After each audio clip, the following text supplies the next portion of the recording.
Tankers. In today's episode, we'll be telling you about the latest changes in the game's balance and about the new alterations. We'll also be telling you about some features of the artillery turret and showing you an epic jump. Since the release of player ratings, we've received a lot of questions such as, I have the number 7000 next to the R letter. What does it mean? That my placing in the game is number 7000? No, this number shows how tough you are. The better you are at playing Tanki, the bigger this number will be.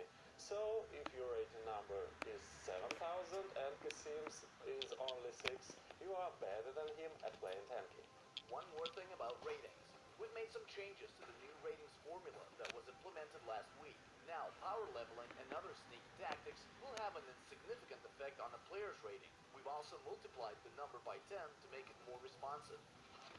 In our continuous quest for the perfect balance, we've made some changes to Vulcan, Ricochet, and Twins. Let's start with Vulcan. We've weakened the gyroscopic effect and decreased the angle for vertical auto-aim. So now it is possible to knock off its aim, but it's still a lot harder than for other turrets. On the other hand, we've increased the turret's weak damage, which has made it more effective at long range. Next, Ricochet. For the purposes of optimization, we've decreased the maximum number of bonuses of recurve projectiles to 20. In a real battle, you'll almost never need more than that. We've also increased the physical size of recurve projectiles to make hitting easier. The bigger the charge, the harder it is to miss a target. And finally, a new batch of alterations is in the game. Ricochet's alteration gives a splash damage, but you'll have to give up the bounce effect. And last but not least, Twins. The splash damage effect that we wanted to add as an alteration for Twins has become a standard feature for this turret. So this new Twins alteration turns it off. With this step, we've made this turret less noobish. Now it's no longer possible to play with a brick on your spacebar, because self-damage will come back to bite you. But the turret has lots of potential now. Did you like the looks of the new artillery turret that we showed you last week?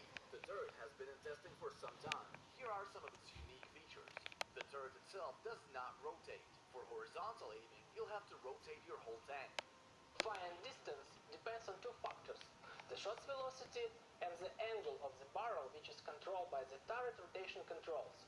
To make it more intuitive, we'll add two new indicators that show the firing angle and velocity of the last shot fired. The shot's velocity is set by holding the spacebar. The longer you hold it down, the farther your shot will travel. If you remember the Worms game, you'll know exactly how the mechanic works. And now some details on its appearance. This turret has a very long barrel, and yes, we already know the jokes you can make about it. And some you haven't thought about yet. You already know what the turret looks like on its own. Now let's see what it looks like on a hull. Here it is with a light, medium, and heavy hull. The barrel of this new turret rotates up and down from 0 degrees, completely horizontal, to 90 degrees. And yes, you will be able to fire the turret vertically and kill yourself. One more visual feature for the artillery turret is the animation for the hydraulic recoil mechanism, which shows the barrel retracting at the moment when the shell is fired. So far, only one other turret has moving elements, and that is the Vulcan, with its spinning barrel. In the future, we might add similar animations to other existing turrets. And now, release dates. This new turret will be in the game sooner than some of you might expect. The coding part is ready, and we're currently finalizing the turret's audio and visual effects. Of course, we have to test it some more, prepare resistance modules, and finish off a few more things. We're hoping to have all this sorted out in about a month. Video of the week. Tanki Challenge. Last episode, we challenged you to travel a huge distance on the skyscraper map with just one jump. And promised, the first team to complete the challenge gets 200,000 crystals. Here's the winning video.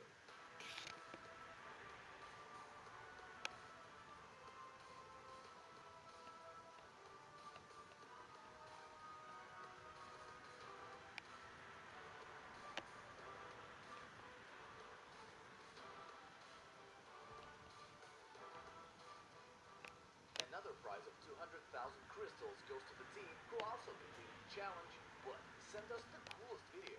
And here's what they came up with.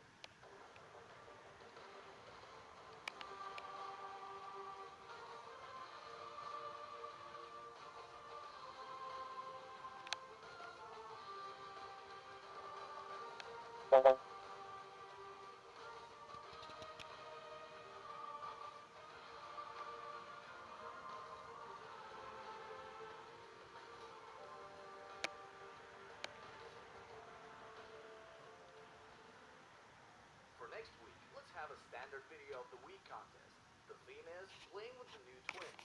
Show us this turret's new potential, and make sure you're wearing the black paint. Valentine's Day is almost here, and it's perfect time to show your enemies how much you love them, even though you've been making holes in their hulls all year. So for 24 hours, only on February 14th, we'll be setting up the mood with special holiday decorations and lots of other goodies. We'll have holiday paint, special in-game gifts to share, mega gold boxes, new daily missions, and a special holiday bundle in the shop.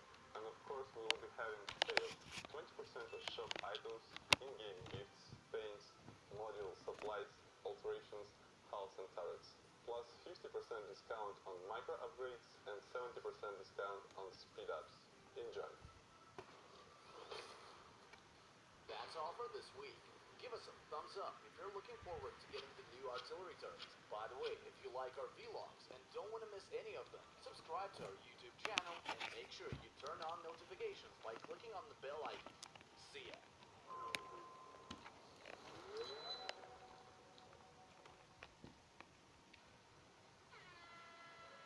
Last time, you have to guess how many gold boxes Cassim would manage to collect in 30 seconds. The correct answer is 15 boxes. Here are our winners.